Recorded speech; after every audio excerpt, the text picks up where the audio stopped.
The National Estuarine Research Reserve System is a system of 29 reserves around the country.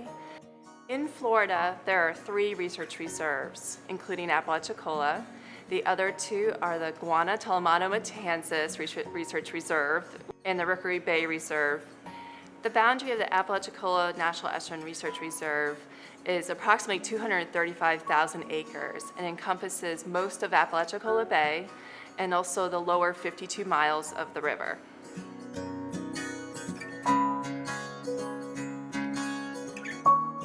The Stewardship section performs upland resource management activities to maintain and restore natural communities on lands that are adjacent to the bay.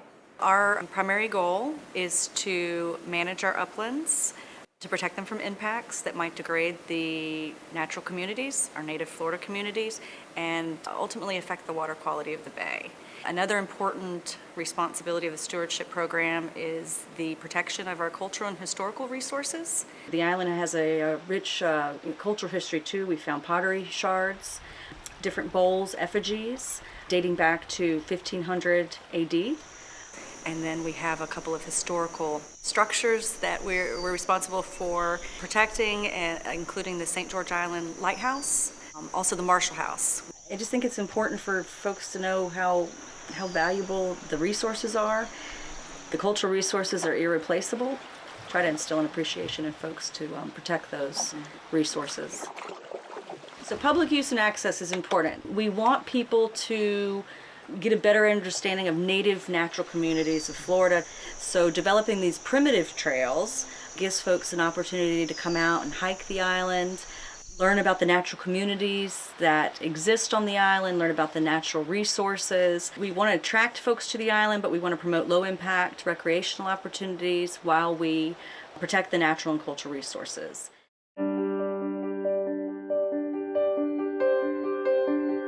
Our research program really focuses research and monitoring efforts on priority coastal management issues. The SWAMP program is a NOAA mandated program. It's a long-term monitoring program that really looks at the health and vitality of the ecosystem, specifically focusing on estuarine areas. We have 5 stations that have these data loggers, and the data loggers provide high-frequency data in 15-minute intervals for all the chemical constituents in the water. It's available for public download. In conjunction with SWAMP, we also have long-term meteorological data at one site in East Bay. Now, the Sentinel Site program is a NOAA program as well. This program really specifically is looking at how endangered is your marsh with changing inundation levels over time. So the Sentinel Site program really is looking at marsh elevation changes through time. So we're still in our infancy of that program. To monitor such fine scale changes in a marsh over time, we really need to have a decade-long data set at a minimum, and so maybe if we come back and have this conversation again in a number of years, we can give you an update on that project. And then the third project that we're really involved with as part of our management plan is endangered species management, and this includes shorebirds, the gopher tortoises out on Little St. George Island, as well as the sea turtle program.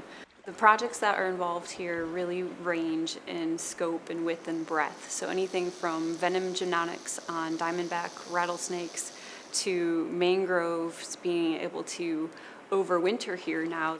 We have visiting researchers from the Smithsonian that is doing genetic work on mud crabs. As research coordinator, part of my job is to solicit as well as empower and help coordinate various researchers from universities around the country.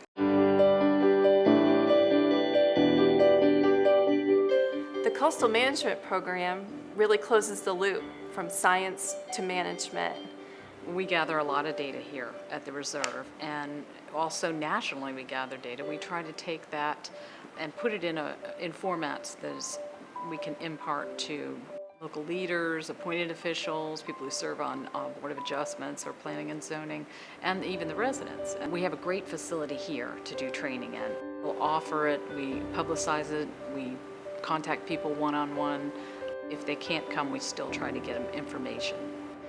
The training program works to bring them the best available science and technology so that they can make the most informed decisions that will impact our natural resources.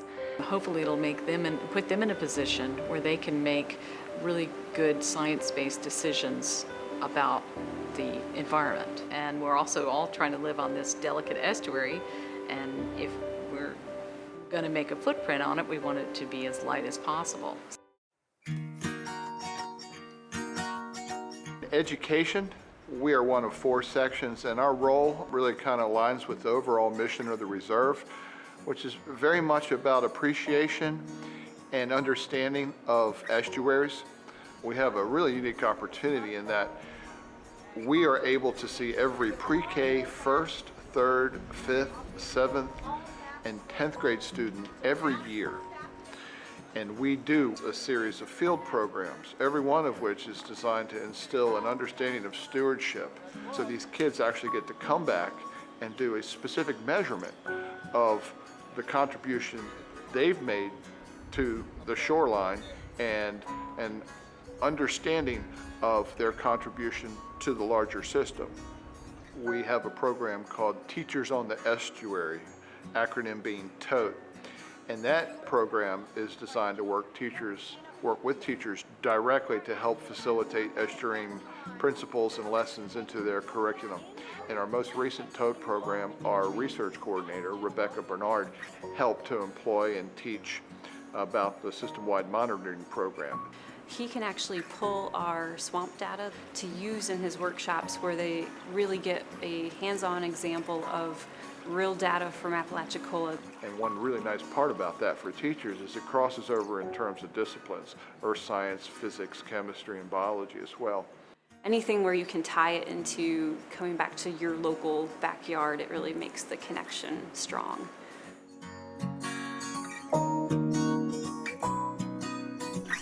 So one of the focal points that we have here at the reserve is our nature center, and it's dedicated entirely to teaching about estuaries.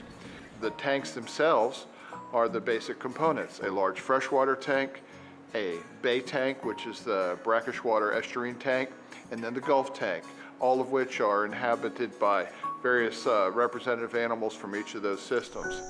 We also have a gorgeous boardwalk system, which makes for just a wonderful, short, comfortable, aesthetic walk out there. And our boardwalk is comprised of about 1,800 feet of boardwalk that goes out through some pine forest and oak hammocks, as well as a nice area that goes out to our bay overlook. It is our absolute mission from the perspective of education that visitors that come to the reserve leave with an understanding and appreciation of what estuaries are.